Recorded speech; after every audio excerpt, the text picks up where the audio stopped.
Hey everyone, we're here with another video, and today we're looking at the newest version, and I believe the last version of Full Self-Driving Supervised 12.6.3. And what I mean by last version is because it's likely going to be the last version that I will receive with this version 3 hardware on my 2019 Tesla Model 3. I don't know at what point they actually fully switched over to version 4 in terms of hardware, but somewhere in there, I think probably in the 2022-ish range. So I think it just depends. But we have this programmed in. If you haven't seen prior videos, make sure you watch those. It looks like the mapping is correct navigation-wise for this one, I think because of the traffic at this time of the hour. So let's go ahead and start it off. See if there's any cars behind me. And we're off. So it's probably important to talk about the differences in 12.5 to 12.6. 12.6 is essentially the version 13 of hardware 3. So if you've seen where the UI looks different things like that, that's probably because of this. There's a difference here. The main difference is here is that in autopilot, it turns the settings from chill, average, I believe, and assertive to chill, standard, and hurry. And then it adds this max speed offset to it says it wants you, the recommended one is 40%. I've turned it up to 50% because I prefer going a little bit faster than what it typically wants to do.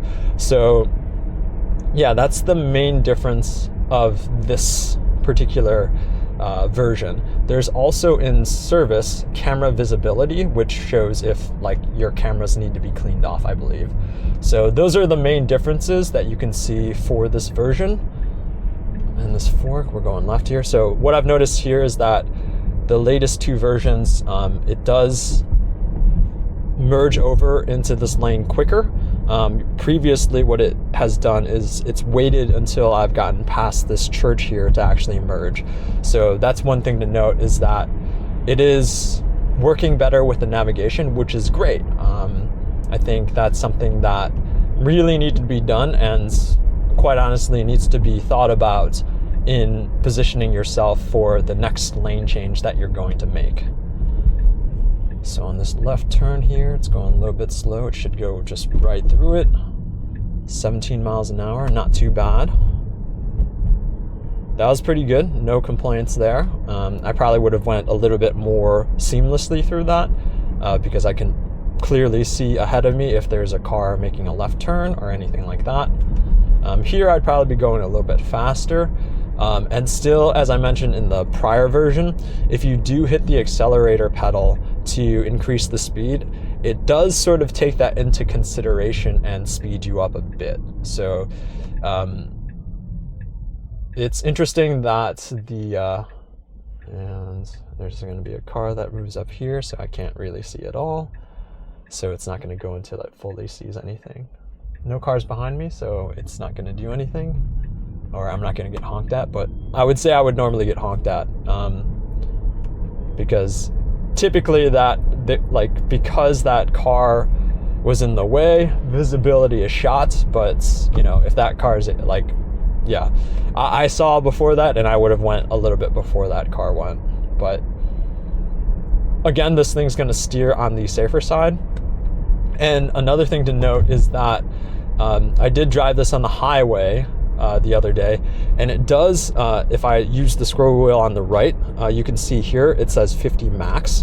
So you can technically set what your maximum speed is, but it doesn't actually take that into consideration here. Like right now, it's not saying, like, it's not going faster than 33 currently. So we'll merge here to the right and make this right turn. And we'll see. Last version, it did make a right turn on red, and I'm looking at traffic and we're clear to go, and it should get going here. should stay in its lane here and then slowly merge to the left here. It needs to merge again, so that's good. Smooth, no complaints there.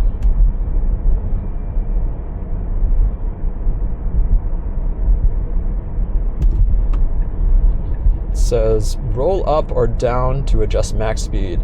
Press left or right to change driving profile.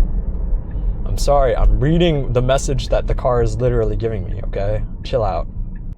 All right, light should be turning green in a bit. I think we should make this light. But this one's a little bit tough. You can see there's a dotted line on the left, but then it disappears randomly in the middle of the lane here. And this one did a pretty good job. Last one, it went out a little bit further into this other lane to the right, which is not what we want it to do, but that was good. And honestly, the reason why you might wonder why we're doing this course, why I picked this particular route, is because we want to see what it's like driving on a day-to-day basis. Most of your driving probably isn't on the highway, and I think we've seen a lot of highway driving and adaptive cruise control and a lot of lane keep assist that work really well. And I think one of the things to note with that is, I think for autopilot and things like that, we know it can do that, and it's pretty uncomplicated in the way that it's handling those. This, you take in more traffic considerations, you take pedestrians possibly, and in this route you have roundabout. So I think we also go into neighborhood streets, so you can see how far along it is on neighborhood streets, because I think that's a pretty good thing to take note of, especially when you compare it to other forms of full self-driving, other forms of, self-driving capability.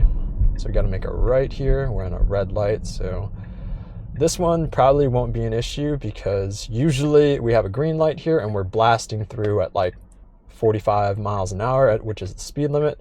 But I think what we neglect is that this is a 45 mile per hour road. People are usually going 55 to 60 miles an hour, and slowing down to make a right turn at like 18 miles an hour is like really like slow.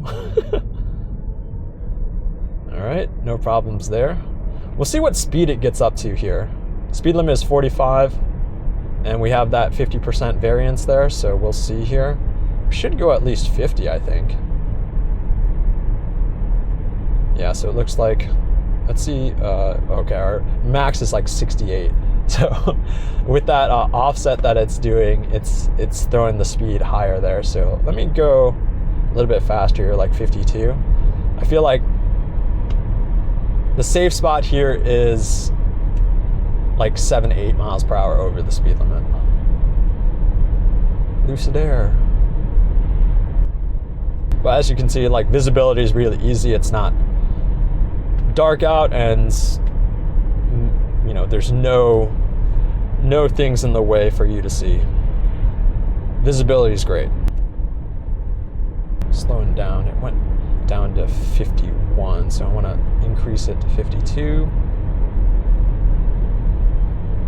It's holding at 53. Stop sign coming up here.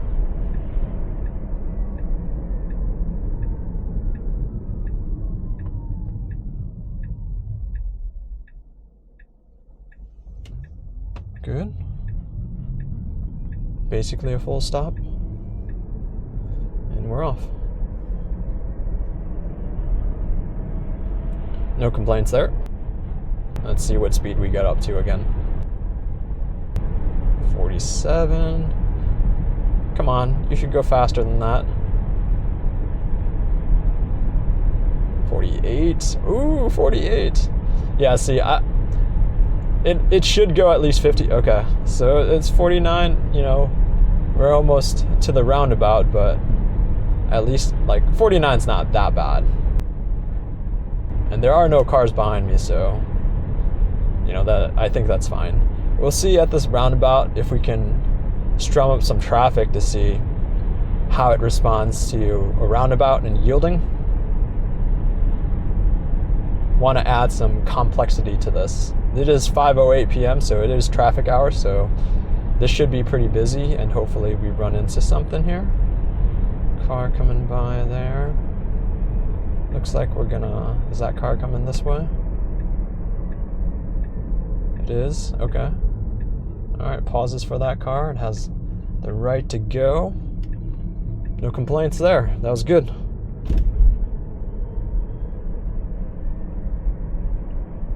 Alright. There we are.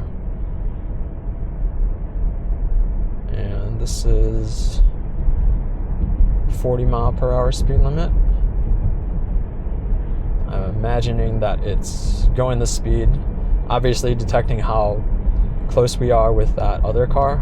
Again, this is different because we're in hurry instead of just the average setting. Making a right here. Into the neighborhood. A little bit wide there, but within the constraints of what normal people would do, I feel. And going 24, selecting 24 miles per hour to go through this neighborhood, not bad. It used to go a lot slower, I feel. And it is going pretty quick here, 27 now, even though it's indicated 20. Again, a neighborhood road with no sidewalk.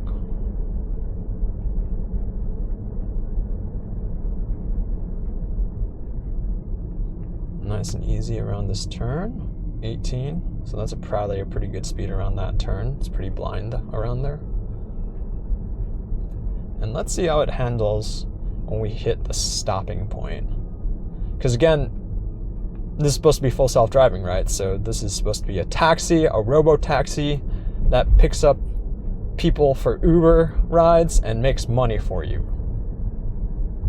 Can it do that?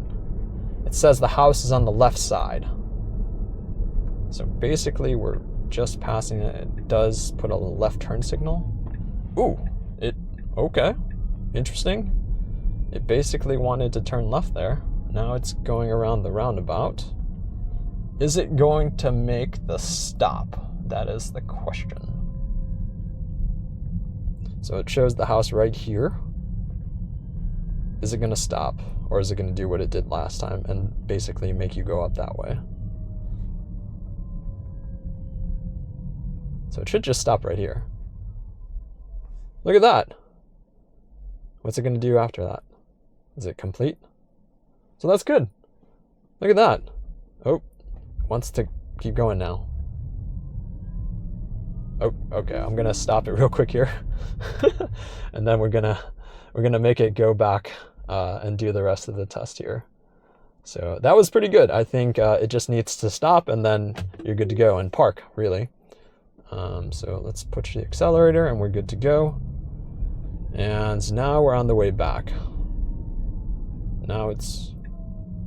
What are you doing? Right turn? What are you making the right turn for? Everything was pretty good until you just did that. Well, I don't know why you turned on the right turn signal.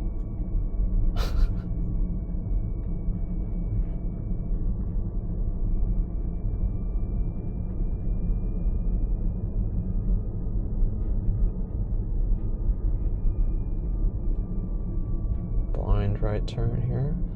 Try to hug that curb as much as possible.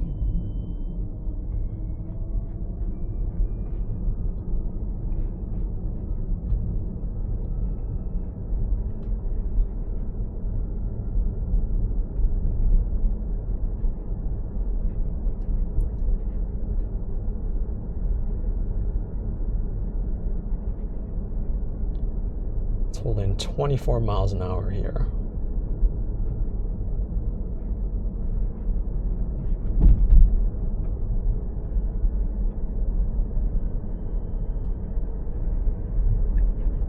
All right.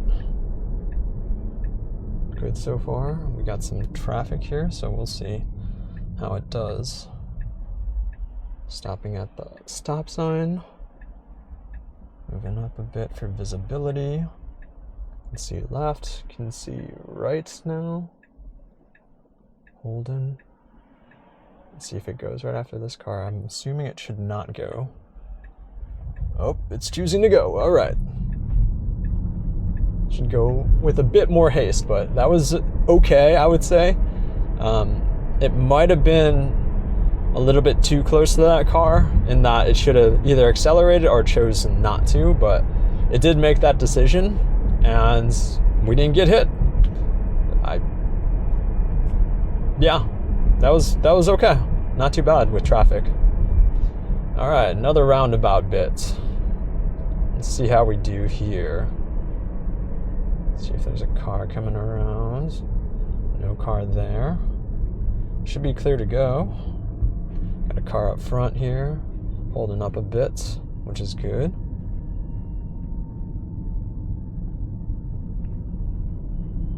All right, going right here. Good. That was pretty good. No complaints there.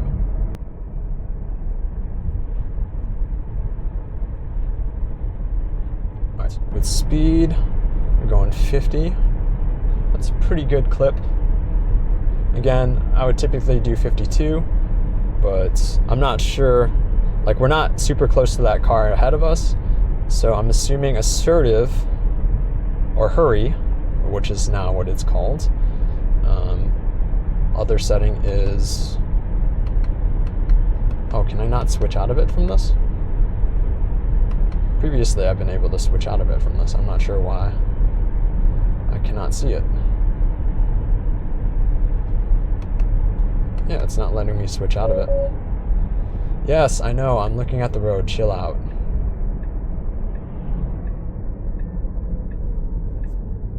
Wonder if I have to scroll and see it. No, it doesn't do it. All right. Stopped. Good to go, hugging that right lane. It is over that white line. I've complained about that before.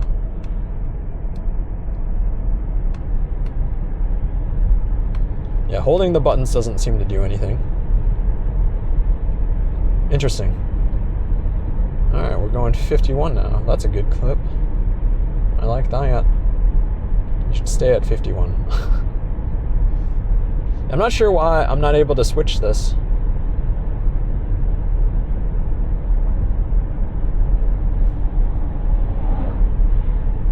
Strange. Previously, I've been able to switch that. The setting based on using this button to actually change.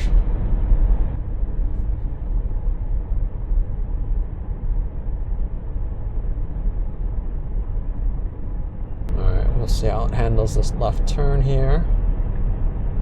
Makes the signal to get into the left lane. Good to get into the left lane here.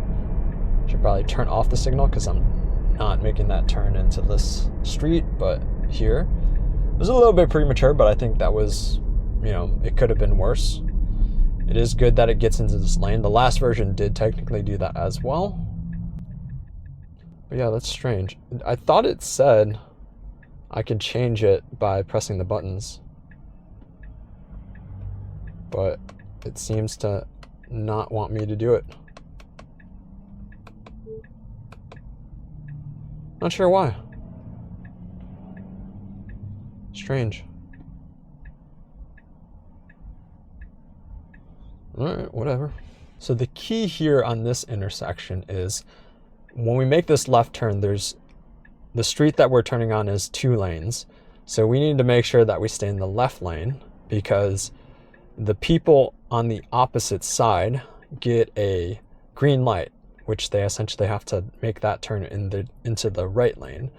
So this is what consistently happens at this intersection, is that people are making that right turn, and you'll see as we get across here, while we're making this left turn. We'll see if they do that here. Nope, they're pausing. They don't get a green light, that's why, it looks like. And then we merge into the right lane. So that's the way to actually do that too, is you have to make that left turn, and then if you need to be in the right lane, you merge into the right lane afterwards. So that is good. That's the legal way of doing it, instead of making that left turn and being in the right lane, taking it wide and being in the right lane. Looks like we're going a little bit slow. There's some cars flying past us, but not really a huge deal. But again, it should be using the car in front of it to target the speed, I think, so that it doesn't get too close to it. But like 46 in a, or 45 now in a 45 is like driver's ed style. Like, we want to be better than a driver's ed student.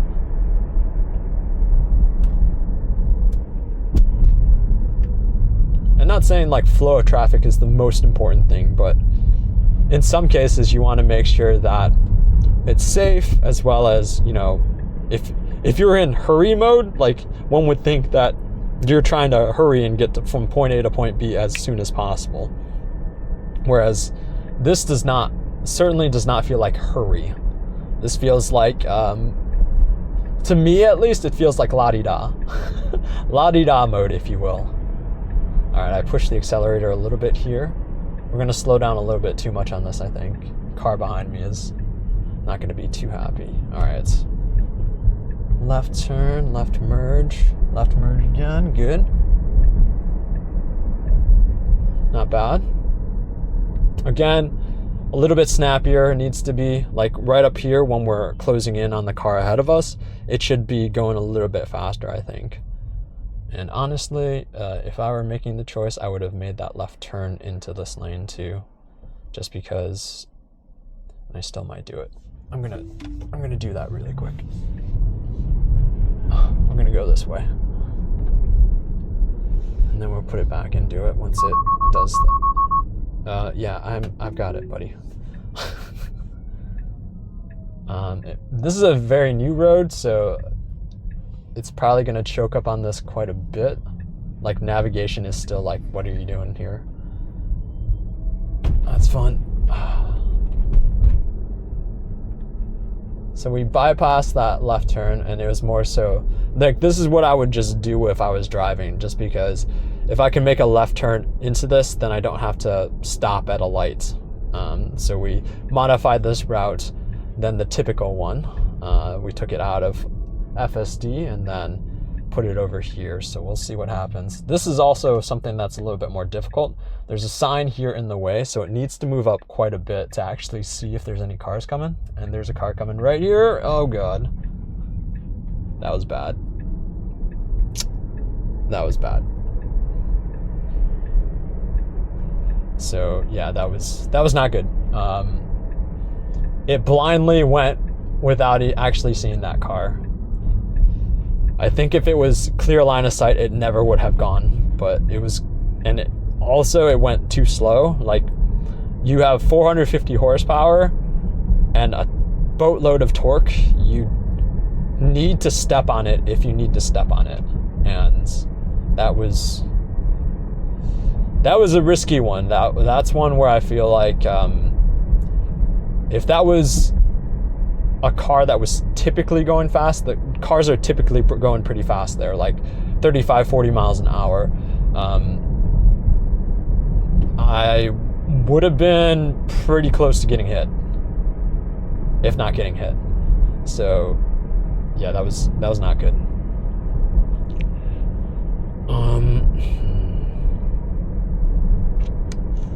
Yeah, it's handling all of this pretty well. No complaints here other than maybe going a little bit too slow.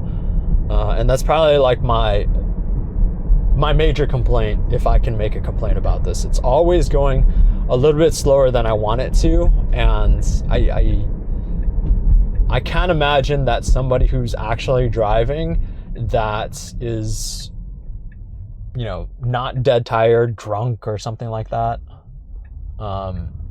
actually using this, because it's just not how a lot of humans drive, and it's going slower than most humans would drive, and all of this other things. It's just not,